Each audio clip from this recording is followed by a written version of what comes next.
Assalamualaikum warahmatullahi wabarakatuh. Halo semuanya, selamat datang di channel Edukasi Mutiara. Hari ini kita akan belajar mengenai konteks metode analisis dan perancangan sistem. Jadi video kali ini adalah bagian dari video yang pertama yang sudah kita simak sama-sama. Nah, materi apa aja ya kira-kira yang akan kita pelajari? Kita lanjut ke materinya ya. Seperti yang bisa kita lihat, ini adalah judulnya dengan judul Konteks Metode Analisis dan Perancangan Sistem. Ini merupakan bagian dasar yang harus kita ketahui sebelum kita akan merancang, apalagi membangun sebuah sistem ataupun perangkat lunak ataupun aplikasi terkait yang bisa membantu kehidupan kita sehari-hari. Nah, kita lihat apa saja ya isi di dalam materinya. Pertama-tama, yang harus kita ketahui itu adalah pengertian dari sistem, sistem informasi atau SI, dan teknologi informasi. Makanya jangan sampai kayak mahasiswa jurusan teknik informatika, ilmu komputer, maupun sistem informasi, nggak tahu apa sih dasar-dasar pengertian dari SI maupun IT ya atau TI. Sistem didefinisikan sebagai kumpulan dalam prosedur bisnis, atau kita bisa sebut juga dengan komponen, yang saling berhubungan dalam sebuah unit bisnis, bekerja sama dalam menyelesaikan sebuah tujuan. Pada dasarnya, sistem ini akan membantu dalam menyelesaikan tujuan, dan mereka harus memiliki satu tujuan yang sama, sehingga setiap komponen yang ada bisa bersinergi dan berkolaborasi sehingga sistem tersebut bisa berjalan sebagaimana mestinya gitu ya. Contohnya apa ya? Kalau misalnya bingung di seputar IT, mungkin di kehidupan kita sehari-hari misalnya kayak gini. Sistem pernafasan, ada apa aja ya? Ada hidung, ada tenggorokan, ada paru-paru. Nah, itu adalah salah satu contoh sistem atau sistem prediksi cuaca atau sistem komunikasi ya atau sistem apa lagi ya sistem em, absensi banyak banget ternyata ya sistem itu. Kita akan lanjutkan ke sistem informasi atau sistem atau kita sebut juga dengan SI adalah susunan dari orang, data, proses, dan teknologi yang berinteraksi untuk mengumpulkan, memproses, menyediakan keluaran informasi yang dibutuhkan untuk mendukung organisasi ini menurut Whitley tahun 2007. Jadi, pada dasarnya, sistem informasi ini adalah gabungan antara si eh, kita sebagai pengguna atau orangnya dan data yang diolah itu apa aja dan prosesnya juga berpengaruh ya. Karena kenapa berpengaruh? Karena setiap organisasi proses bisnis yang ada itu pasti berbeda-beda. Contohnya, sistem absensi di perusahaan A dan B pasti biasanya berbeda. Walaupun mungkin seringkali ada yang sama gitu, tapi biasanya tidak bisa kita generalisasikan secara keseluruhan itu sama. Karena mungkin ada yang masih pakai sistem absensinya tulis tangan, atau yang pakai fingerprint, atau yang pakai web base, atau pakai berbasis website, atau ada yang pakai sorry bukan finger, apa ya hand printing ya, ngecek telapak tangan gitu ya. Atau mungkin kalau yang suka nonton film ada yang untuk absensinya bisa pakai retina mata atau face detection gitu ya. Atau gesture detection kan banyak banget ya jenisnya. Lalu teknologi informasi tersebut yang berinteraksi kenapa teknologi informasi ini harus berinteraksi? Karena teknologi informasi ini merupakan bagian dari sebuah sistem informasi ya. Nah, fungsinya untuk apa? Dia akan mengumpulkan data yang ada, memproses, menyimpan, dan menyediakan keluaran. Karena jangan sampai data itu dikumpulkan, diproses, tapi tidak ada keluaran. Ibaratnya gini, kalian mencoba melakukan transaksi dengan menggunakan kris ya. Kan sekarang sudah marak ya orang pakai kris. Buka perangkat, handphone, buka aplikasi terkait, scan, diproses tapi keluaran hasil transaksinya udah beres atau belum tidak ada. Nah, itu tidak boleh. Maka dari itu, masukkan proses dan keluaran atau input proses dan output itu merupakan satu bagian yang tidak bisa terpisahkan satu sama lain. Sehingga informasi yang ada itu bisa menunjang kebutuhan dari si pengguna tersebut. Kan jangan sampai kita transaksi pakai kris tapi bukti transaksinya nggak ada kan. Nah, itu berbahaya. Ah, kita ini nggak yakin nih, oh transaksinya sudah selesai atau belum. Malah kita transaksi lagi, padahal udah ditransaksi gitu. Nah, tadi kita sudah menyinggung beberapa kali mengenai teknologi informasi atau TI, atau mungkin disingkat dengan IT ya, Information Technology, atau sekarang juga lebih dikenal dengan ICT, Information Communication and Technology ya. Ini adalah istilah kontemporer yang menggambarkan kombinasi teknologi komputer yang terdiri dari perangkat keras dan perangkat lunak dengan teknologi telekomunikasi ya. Telekomunikasi itu adalah tele itu berasal dari bahasa Yunani yang berasal dari berarti jauh. Sorry, tele itu artinya jauh. Komunikasi adalah interaksi antara si pengirim data dan penerima data. Nah, telekomunikasi ini menjangkut apa? Antara data, gambar, dan jaringan suara. Ya, jadi pasti interaksi itu pasti ada ya untuk penyampaian sebuah informasi. Ya, jadi memang teknologi informasi ini adalah bagian dari sistem informasi. Nah, ini ada ini akan menjadi main topik kita pada video kali ini. Kita lihat di sini ada beberapa arah yang mengarahkan ke tengah ya. Nah, arah ke tengah ini menunjukkan bahwa ini adalah the product atau produknya dari teknologi tersebut, yaitu adalah software ya atau perangkat lunak atau kita juga bisa sebut dengan information system atau sistem informasi. Disclaimer dulu, jadi saya akan beberapa kali menyinggung perangkat lunak atau software yang dimaksud ini adalah sistem informasinya ya atau information systemnya. Nah, information systemnya itu terdiri dari apa saja? Yang pertama ada namanya TPS atau Transaction Processing System. Transaction Processing System ini adalah sistem yang memproses transaksional. Misalnya jadi setiap hari transaksinya itu tetap sama, itu aja. Misalnya kayak kasir, teller, ataupun transaksi yang lainnya, jadi tiap hari transaksinya sama dan berkala gitu ya. Jadi dalam satu hari frekuensi input proses output datanya itu banyak gitu ya. Lalu ada manajemen information system atau sistem informasi manajemen. Nah, contohnya kayak apa ya? Atau mungkin bahasa Indonesianya sistem informasi manajemen.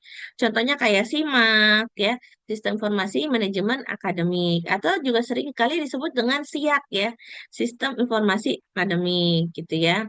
Nah, jadi dia yang menyangkut antara si sistem dengan beberapa user di mana sistem tersebut membantu untuk memanajemen suatu bidang. Kalau SIMA kan berarti bidang akademik.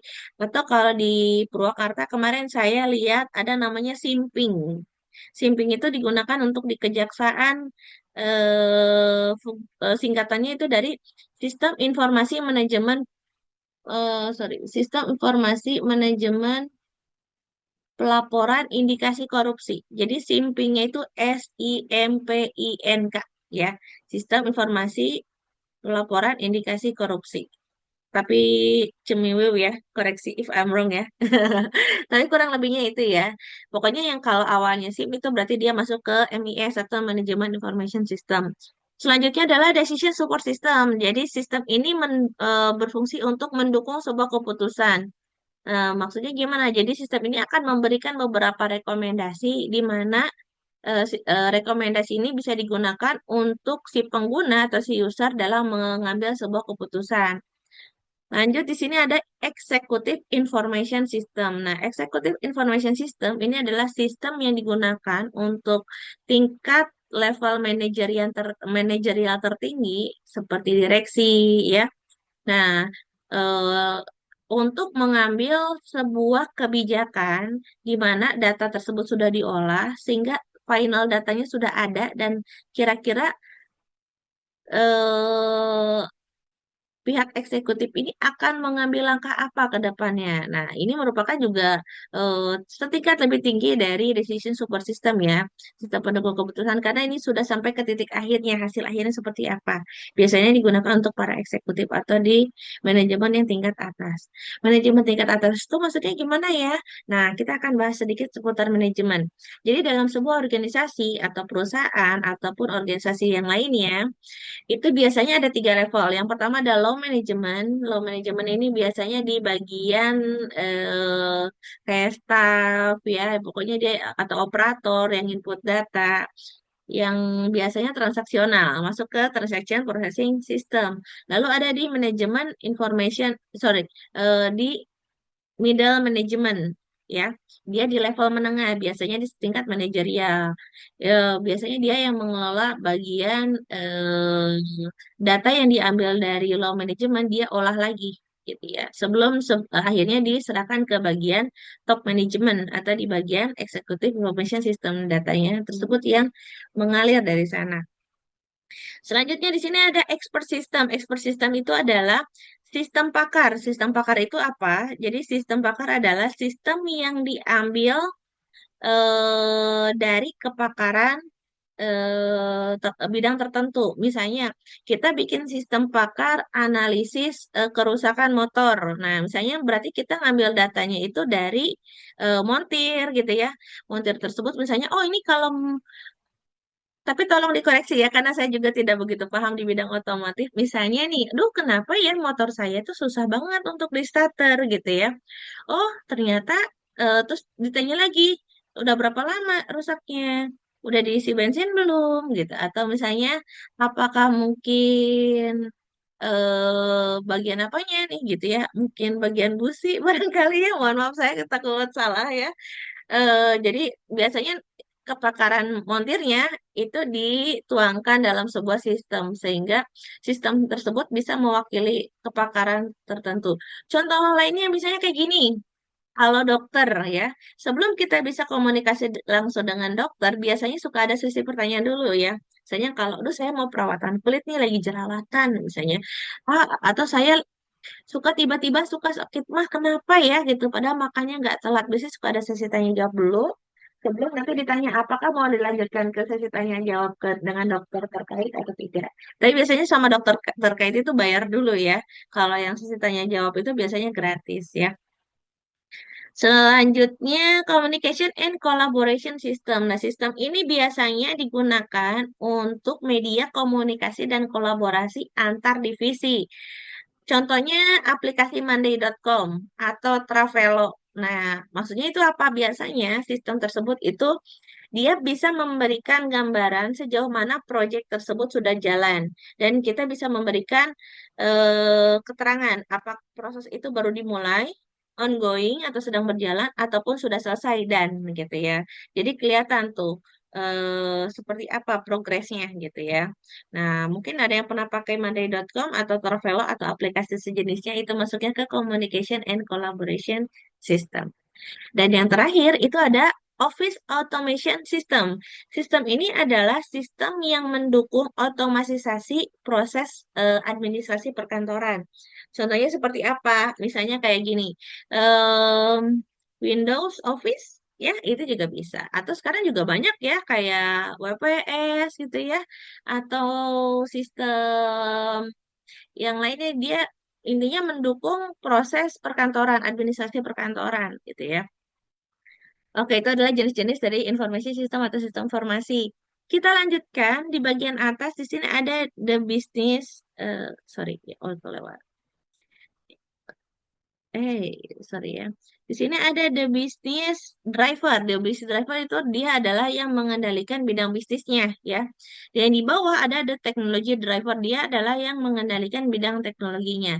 Yang di sebelah kiri ada namanya the player. Player adalah si pemainnya. Pemainnya itu maksudnya gimana?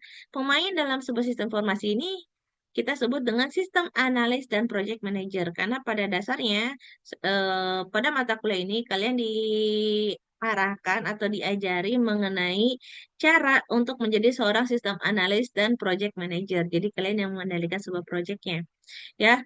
Nah, sistem analis dan project manager ini terdiri dari beberapa bagian.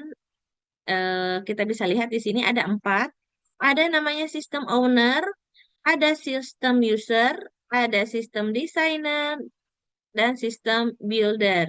Kalau yang di sebelah eh, kanan saya, yang the process, itu ada project and process management. Di sini ada sistem initiation, sistem inisiasi sistem, sistem analis, sistem desain, dan sistem implementation.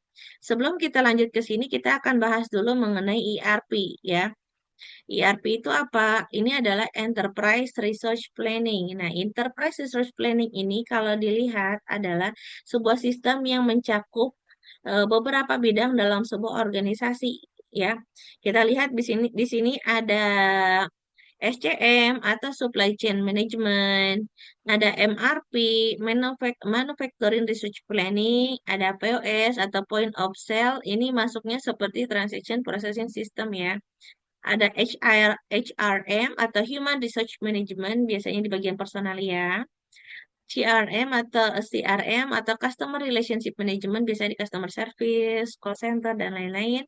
Ada FRM atau Finance Research Management, bagian finance biasanya, ya. Finance, accounting, dan lain-lain. Dan ada Product Development Management atau biasanya juga disebut dengan RDM atau Research and Development Management, ya. Biasanya dia bagian eh, dia yang ngecek apakah bahan yang diproduksi itu sudah sesuai dengan kebutuhan pasar atau tidak, sesuai atau tidak, aman atau tidaknya, kayak gitu, ya. Bagian penelitian dan pengembangan. Nah, kita akan bahas juga mengenai stakeholder. Stakeholder di sini adalah orang yang memiliki ketertarikan dalam sistem informasi yang sudah ada atau yang diusulkan.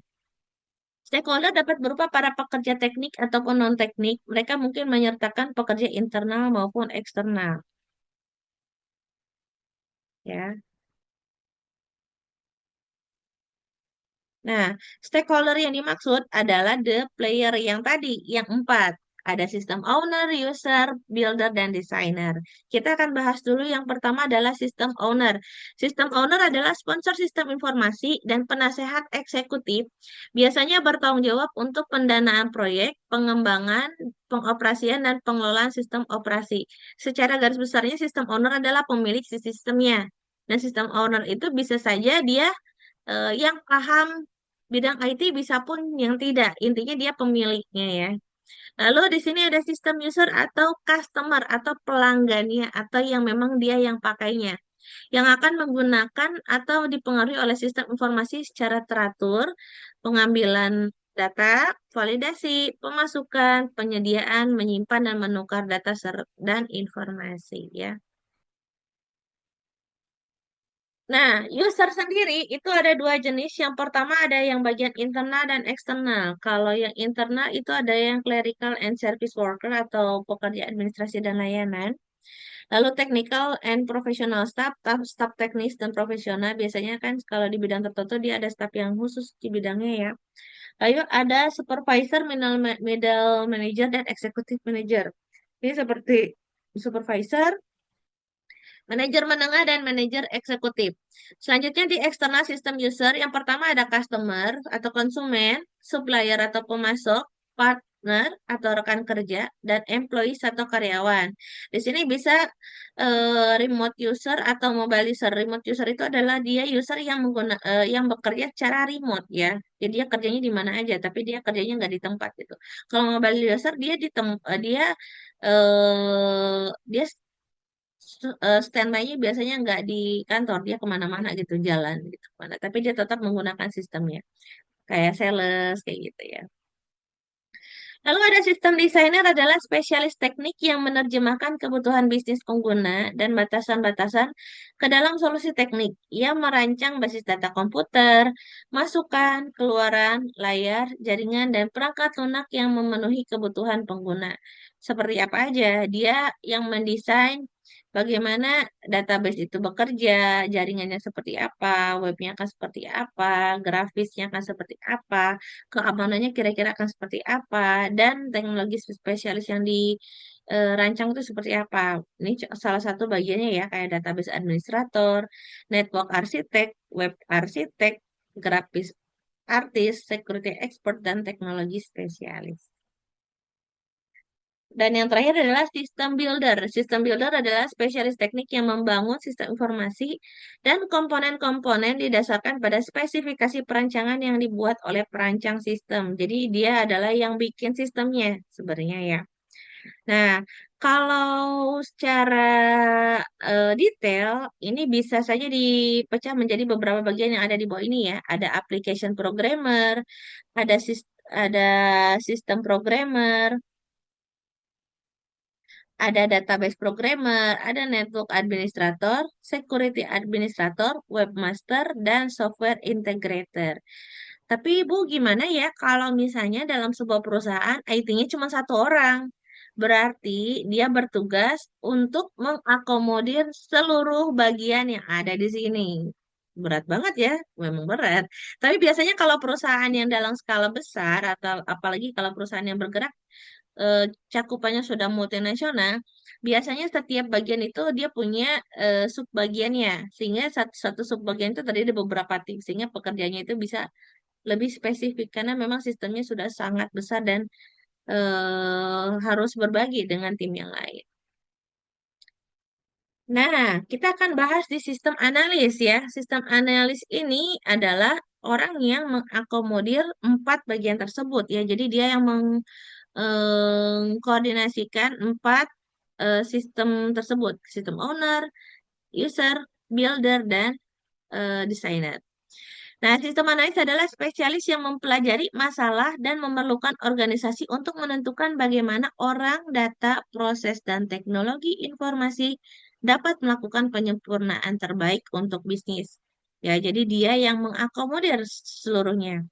Nah, tapi sistem analis ini, kalau kita pecah kembali, itu ada dua jenis. Ada yang memang dia mengerti di bidang IT, ada yang tidak mengerti di bidang IT. Yang mengerti di bidang IT, kita sebut misalnya sebagai analis, ya. Jadi dia memang seorang analis atau programmer analis, ya. Jadi atau programmernya yang dia mengerti. Dia meliputi tanggung jawab programmer komputer sekaligus analis sistemnya. Jadi dia paham analisisnya dan programmingnya juga dia paham. Kalau bisnis analis dia berfokus hanya pada aspek-aspek non teknik dari analisa dan perancangan sistem. Misalnya dia ahli tapi dia di spesialis analisnya dia bidang ekonominya, keuangannya gitu ya, atau di bagian HR-nya gitu. Tapi dia bukan bagian si sistem secara menyeluruh.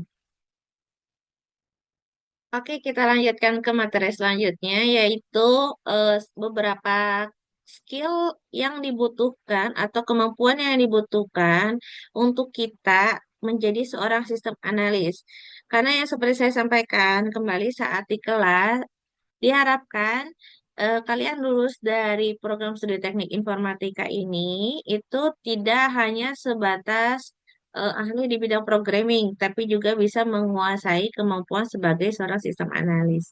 Nah, sebelum mencapai tingkat tersebut, kita juga harus mengetahui skill-skill apa saja yang dibutuhkan. Yang pertama adalah pekerja pengetahuan dari teknologi informasi. Pasti ya, kalau ini mungkin bisa kita lalui karena kita memang basicnya dari lulusan IT ya. Lalu pengalaman dan keahlian di bidang pemrograman komputer. Nah, memang programming ini merupakan kemampuan dasar yang harus dikuasai bila amanah ingin menjadi seorang sistem analis. Lalu pengetahuan bisnis umum. Nah, pengetahuan bisnis umum pun harus dikuasai. Kenapa? Karena setiap organisasi biasanya memiliki kebijakan ataupun peraturan yang berbeda dalam penanganan proses bisnisnya.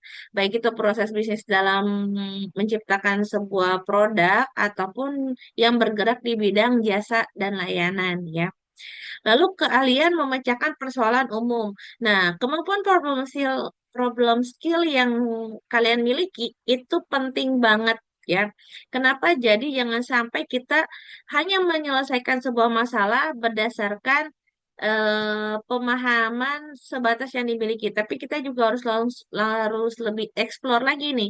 Kira-kira penyelesaian masalah apa yang bisa kita lakukan agar permasalahan dalam sebuah sistem itu bisa diselesaikan dengan baik. Lanjut, keterampilan komunikasi interpersonal yang baik. Nah, komunikasi itu penting banget. Bu, gimana dong ya kalau saya tuh orangnya introvert banget, Bu. Saya tuh orangnya senengnya Netflix-an aja, Bu, di rumah. Atau, Bu, saya mah senengnya baca buku. Bu, saya mah lebih senengnya baca komen di Pikasarebu.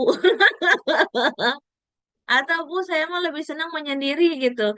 Ya kalau memang kalian beranggapan untuk saya harus menjadi seorang sistem analis, ya mau nggak mau kemampuan dalam skill komunikasinya harus diasah gitu ya.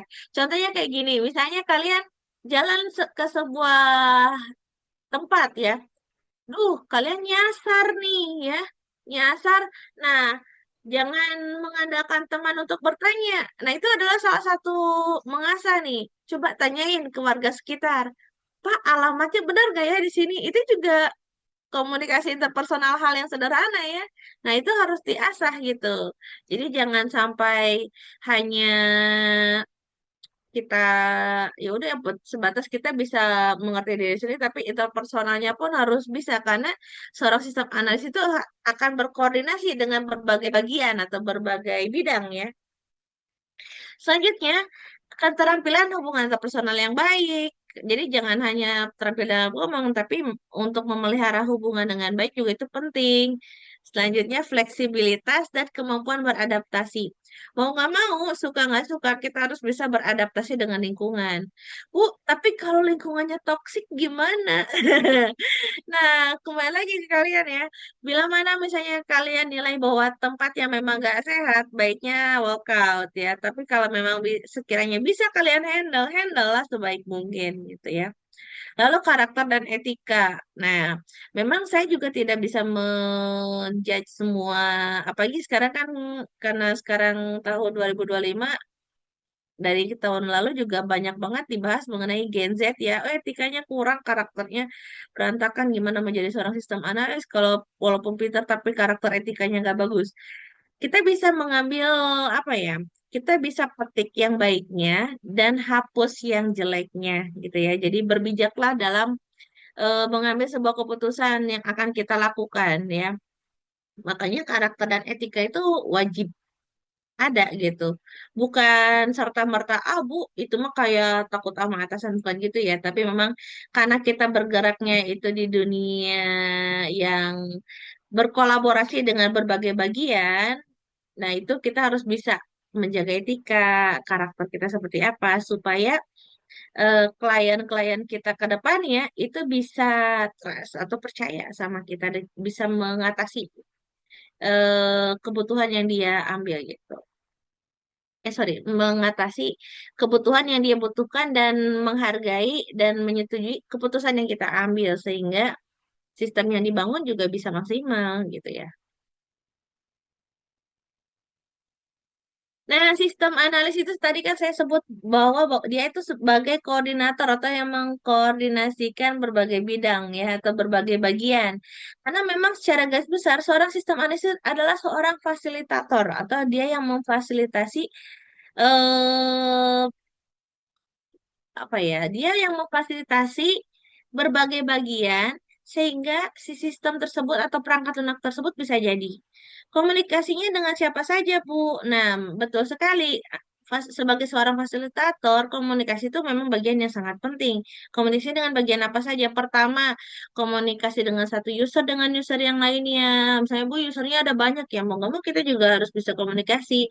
Untuk apa komunikasi dengan user? Kita harus menganalisis kebutuhan dari si sistem user ya. Tadi kan ada sistem user ya, pengguna. Kebutuhan penggunanya seperti apa? Lalu ada sistem owner. Pasti ya pemilik sistem itu juga kita harus banyak komunikasi. Dia maunya seperti apa kayak gitu ya. Lalu dengan database administrator, dia yang mengelola database-nya, kita harus juga ngecek. Konsultan, kalau memang dibutuhkan memang ada konsultan IT, karena juga ada beberapa perusahaan besar yang memang dia merekrut konsultan IT untuk penanganan permasalahan berkala yang ada di perusahaannya di bidang IT ya. Lalu interface design expert atau dia yang bergerak di bidang desain atau UI UX atau user interface dan user experience ya. Lalu network administrator berarti dia yang bagian mengelola jaringan ya. Lalu application programmer berarti dia programmer yang dikhususkan bagian pengembangan bidang aplikasi. Lalu kalau misalnya dibutuhkan beberapa vendor terkait information IT, juga kita yang memfasilitasi ya. Dan beberapa komite komite atau beberapa bagian yang dinilai memang dibutuhkan untuk eh, pengembangan sistem tersebut supaya maksimal gitu ya penggunaannya.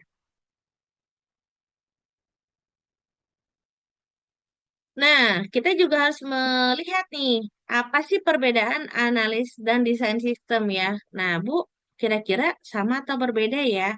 Jadi, analis dan desain sistem itu merupakan dua bagian yang berbeda ya.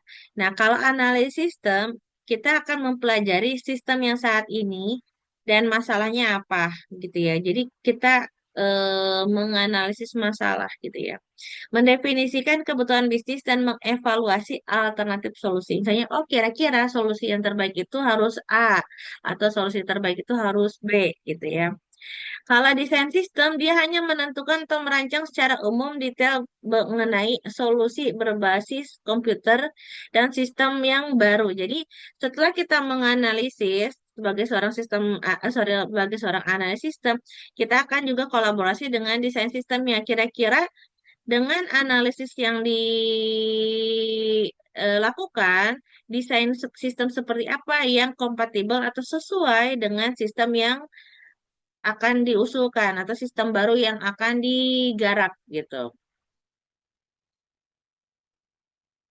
Stakeholder lain ini memang sebenarnya bisa ada bisa tidak ya. Nah, contohnya kayak tapi kalau ISP pasti butuh ya external service provider. Jadi pasti kita juga kerja sama sama eh penyedia layanan jasa internetnya gitu ya. Jadi atau misalnya di bidang lainnya juga bisa ya kalau memang kita membutuhkan apa ya, perusahaan yang bisa menunjang sistem tersebut sesuai dengan kebutuhan klien atau si usernya sendiri itu bisa kita rekrut ya, external service provider. Bisa analisis sistem juga yang bisa kolaborasi sama kita atau perancangan sistemnya kalau memang dibutuhkan penambahan atau misalnya Bu di kita itu misalnya kita punya project desain sistemnya itu udah ada cuman kita mau bikin desain sistem untuk mengembangin sistem itu berbasis mobile. Nah, tapi kita nggak ada nih expert di bidangnya, berarti harus rekrut lagi gitu ya. Pengawas sistem yang menjual, jadi dia juga bisa yang menjual dan keahliannya untuk bisnis lain yang bisa menunjang gitu. Intinya yang memberikan solusi di mana perangkat lunak yang kita bangun itu sesuai gitu ya. Bisa konsultasi dengan organisasi konsultan bidang IT atau jasa-jasa terkait gitu ya supaya si sistem ini cocok gitu. Contohnya kita bikin sistem keuangan, tapi kita sendiri bukan orang keuangan, otomatis kan kita juga harus ada eh, pakar yang bisa diambil keilmuannya untuk bisa diterapkan pada sistem tersebut gitu ya.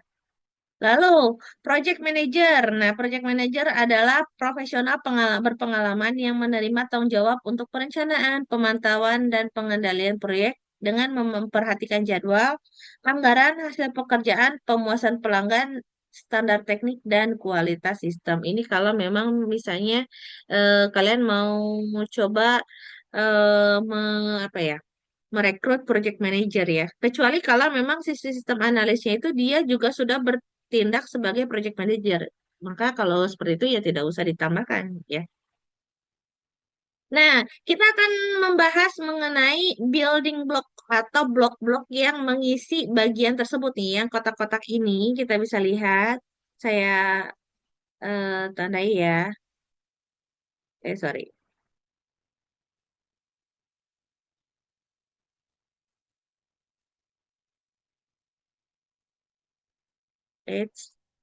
Sorry, sorry. Jadi ini yang building block ini ya. Ada yang di atasnya hijau, ada yang di atasnya orange, dan ada yang biru. Kalau kita lihat dari bisnis driver, dia goalnya atau tujuan utamanya adalah meningkatkan pengetahuan bisnis ya. Kalau yang kuning itu meningkatkan goalnya atau tujuannya adalah meningkatkan proses bisnis. Kalau yang biru ini adalah goalnya atau tujuannya adalah meningkatkan komunikasi bisnis. Nah, kita akan abaikan dulu bagian yang development yang project proses manajemen yang di sebelah eh, kanan saya. Kita akan fokus di yang kuning ya, yang sistem analis dan project manager. Acuannya adalah sistem owner, user, designer, dan builder. Di bawahnya ini ada teknologi drivernya. Kita lihat dari database teknologinya, software teknologinya, dan interface teknologinya. Oke, sebentar ya. Oke, kita lanjutkan. Sorry. Nah, kita fokusnya di yang ini dulu ya, di yang hijau dulu ya, yang meningkatkan kalau yang dari atasnya meningkatkan pengetahuan bisnis, kalau yang dari bawahnya dari teknologi drivernya itu adalah bagian database teknologinya, ya. Pokoknya intinya kalian adalah acuannya adalah yang ini yang hijau adalah bagian pengetahuannya, yang bagian orange yang tengah adalah prosesnya, dan yang terakhir yang biru atau biru keunguan ini bagian komunikasinya ya. Bagian pengetahuan ini adalah bahan dasar yang digunakan untuk menciptakan informasi yang berguna. Kalau bagian proses adalah aktivitas-aktivitas apa yang dalamnya adalah bagian dari manajemen yang membawa misi dari bisnis ya, karena pasti sebuah bisnis itu punya visi dan misi ya. Lalu yang bagian biru tadi adalah komunikasi atau interface-nya ya, bagaimana sistem menghubungkan dengan para penggunanya dan sistem informasi yang lain. Nah, kalau kita lihat di sini yang bagian hijau itu adalah kalau yang goalnya itu adalah bagian pengetahuannya ini acuannya adalah owner, adalah yang dilihat adalah informasi sorry, cakupan informasi atau information scope and vision, visi dan cakupan informasinya. Misalnya visi perusahaan, misalnya anggaplah saya ownernya. Saya mau sistem ini sesuai dengan visi perusahaan. Nah, visinya seperti ini dan cakupan informasi yang apa ya, diolah pada sistem tersebut adalah ini gitu ya si owner. Kalau dari segi si user dia akan ada sudut pandang di mana kebutuhan data yang dapat menunjang bisnis tersebut tuh apa saja gitu ya. Berarti knowledge dari si usernya ini yang akan digali gitu ya. Jadi misalnya user yang bergerak atau bekerja di bagian HR, maka dia akan mengelola data-data seputar HR dan kebutuhan data apa saja yang dibutuhkan agar si bisnis tersebut bisa berjalan dengan baik. Kalau bagian desainer, dia akan mengelola database desainnya dulu. Kira-kira database ini akan mengelola data apa saja gitu ya. Dan bagaimana data tersebut bisa saling berkaitan. Kalau bagi builder berarti dia akan menentukan kira-kira database solution mana yang cocok untuk perancangan yang sudah dibuat pada bagian desainer ya. Nah, sudut pandangnya tadi, jadi kalau dari segi sistem owner, sudut pandangnya adalah ketertarikan bukan pada data mentah, tetapi pada informasi yang menambah pengetahuan bisnis baru dan informasi yang membantu manajer membuat keputusan cerdas, ya. Dan entitas-entitas bisnis apa saja dan peraturan-peraturan bisnis apa saja yang dapat menunjang perusahaan tersebut dan sesuai dengan keinginan dari si owner. Selanjutnya adalah user system view atau sudut pandang dari si user.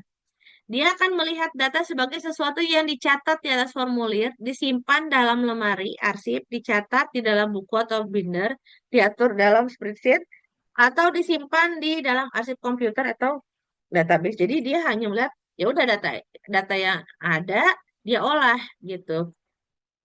Dan dia akan cenderung fokus pada isu-isu bisnis sebagaimana mereka termasuk pada data. Jadi data itu misalnya ada kan kalau data apalagi data keuangan biasanya dia fluktuatif ya, naik, menaik, menurun gitu.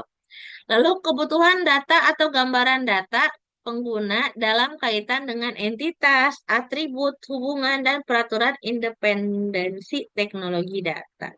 Kalau dari segi sistem desain, dia akan melihat dari struktur data apa saja yang kira-kira dibutuhkan, skema basis data apa saja, dasarnya, indeksnya, batasan dari sistem manajemen basis data khusus atau DBMS atau database management system.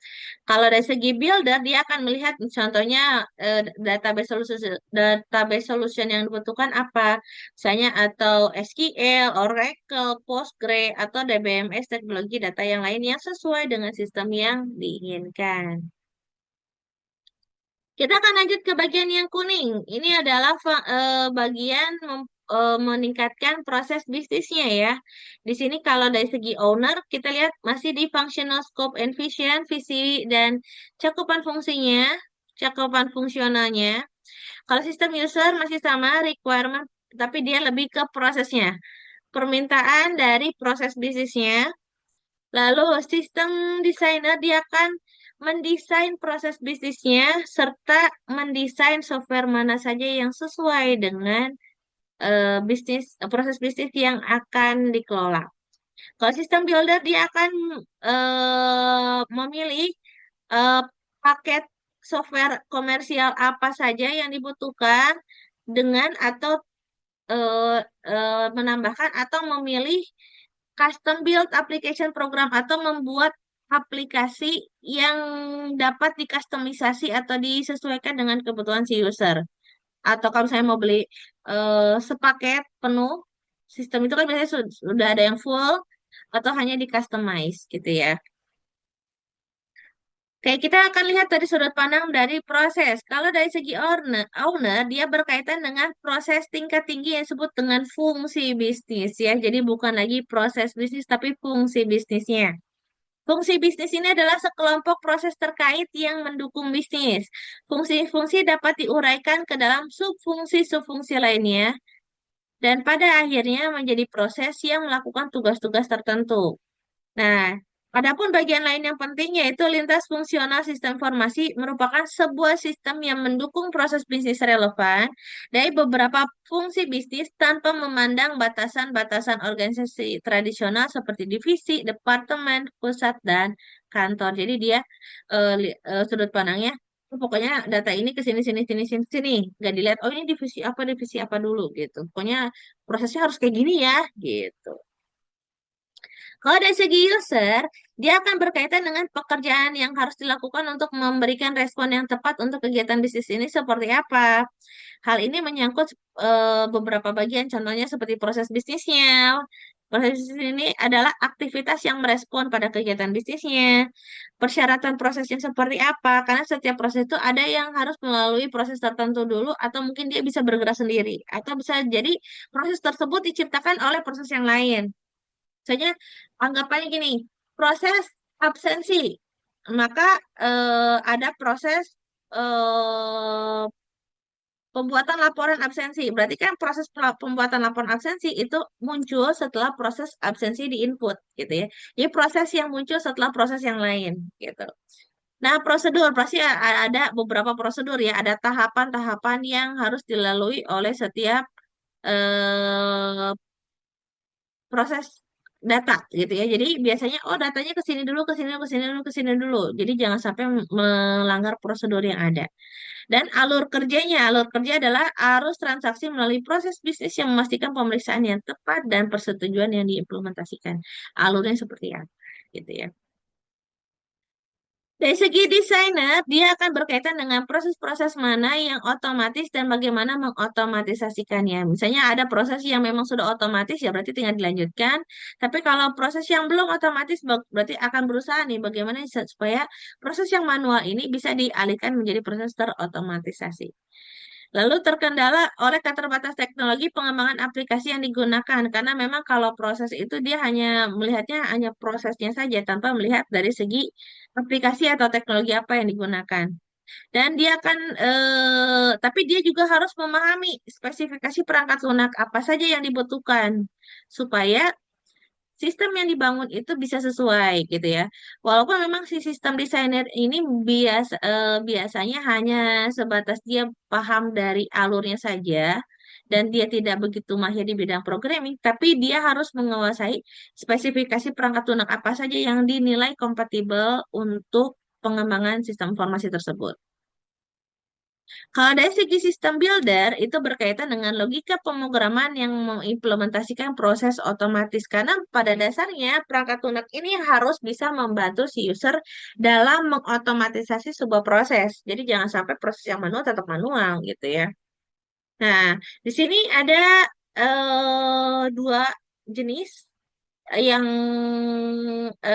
harus kita ketahui. Yang pertama adalah program aplikasi. Nah, apakah di sini yang akan dibangun itu berupa program aplikasinya secara menyeluruh dulu? Nah, dalam bentuk apa? Dia pasti dalam pengembangannya harus menggunakan bahasa pemrograman. Representasikannya itu seperti apa nih supaya bisa dibaca dengan oleh mesin. Dari apa yang seharusnya dilakukan oleh proses perangkat lunak dan bagaimana proses perangkat lunak seharusnya menyelesaikan tugasnya seperti apa. Nah, setelah program aplikasi itu sudah disesuaikan dengan kebutuhan pengguna, maka akan coba dibuatkanlah prototype. Prototype itu adalah rancangan awal di mana program tersebut sebelum diluncurkan secara menyeluruh ya.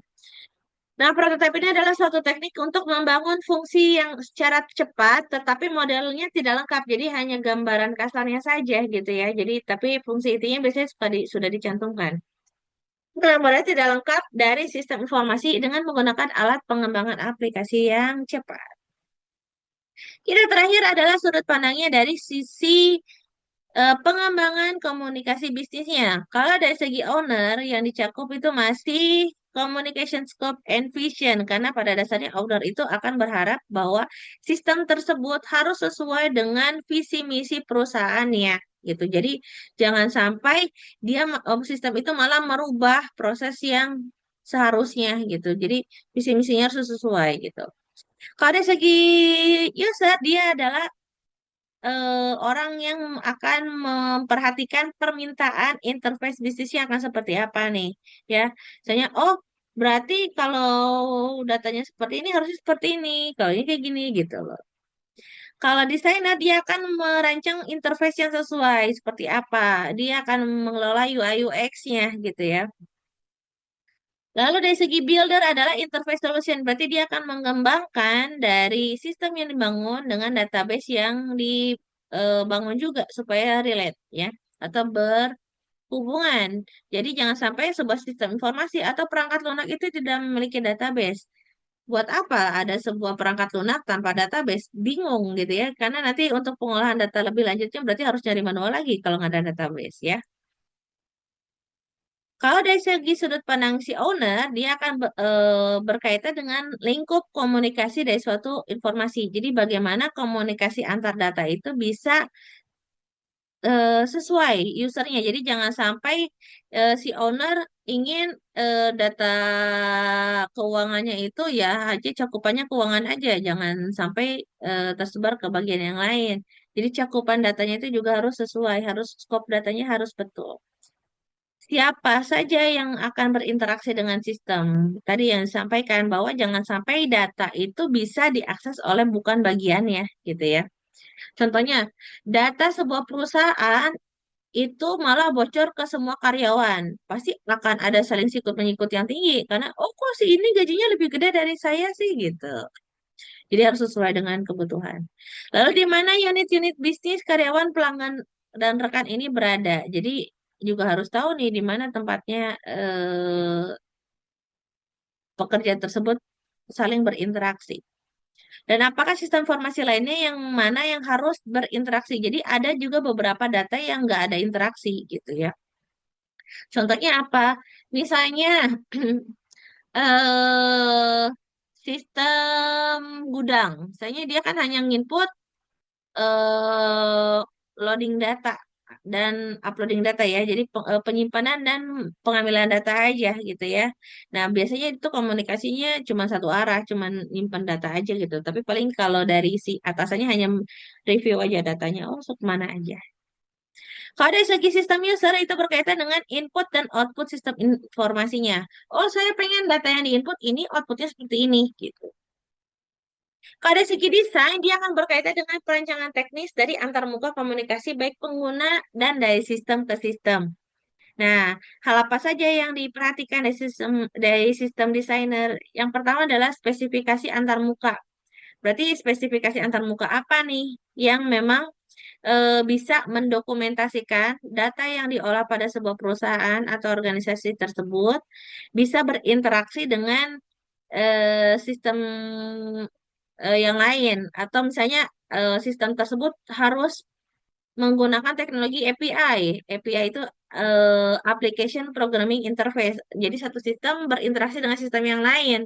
Atau misalnya hanya cukup internal saja. Nah, itu spesifikasi antarmukanya seperti apa nih kira-kira yang sesuai. Atau Bu di sana misalnya saya punya project nih bikin absensi tapi mintanya pakai QR code gimana ya? Berarti harus disediakan dong QR code-nya, generate QR code-nya, lalu media untuk merekam data yang berupa QR code, gitu. Nah, itu juga harus disiapkan. Spesifikasi penggunanya seperti apa? Berarti harus ada kamera, gitu ya. Lalu dialog pengguna. Dialog pengguna di sini adalah spesifikasi tentang bagaimana pengguna berpindah dari satu jendela ke jendela yang lain atau halaman ke halaman, berinteraksi dengan program aplikasi untuk melakukan pekerjaan yang berguna. Nah, dari satu interface beralih ke interface yang lain gitu. Satu halaman ke halaman yang lain itu seperti apa?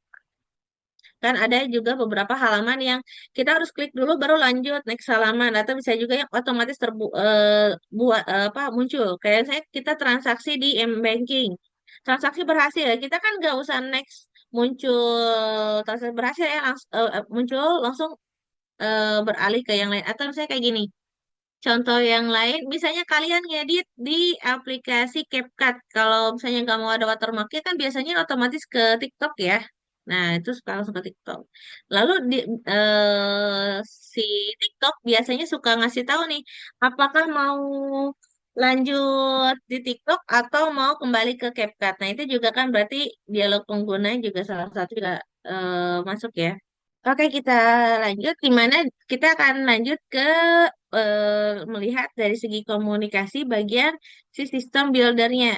Dia akan berkaitan dengan konstruksi, instalasi, pengujian, dan implementasi solusi antarmuka dari pengguna dan sistem ke sistem. Ya, jadi si builder ini dia akan mencoba agar perangkat lunak tersebut dapat menunjang komunikasi antar bagian sehingga data yang dibutuhkan itu bisa tersampaikan dengan baik kepada user yang dituju. Nah, pada hal ini ada bagian namanya middleware. Middleware di sini adalah kegunaan perangkat lunak yang memungkinkan aplikasi perangkat lunak dan perangkat lunak sistem yang memanfaatkan teknologi berbeda untuk beroperasi.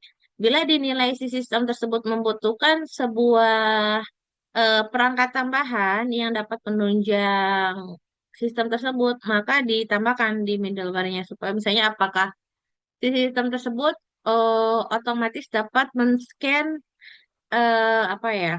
Oh, contohnya kayak gini deh. Sekarang kan untuk pembuatan rekening ATM kan nggak mesti harus ke banknya ya, bisa pakai m-banking ya. Nah, itu juga harus kita lihat.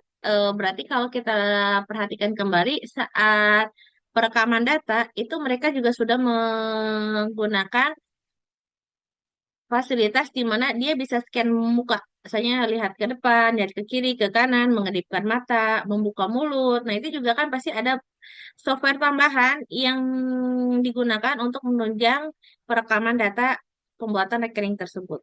Gitu ya, kurang lebihnya.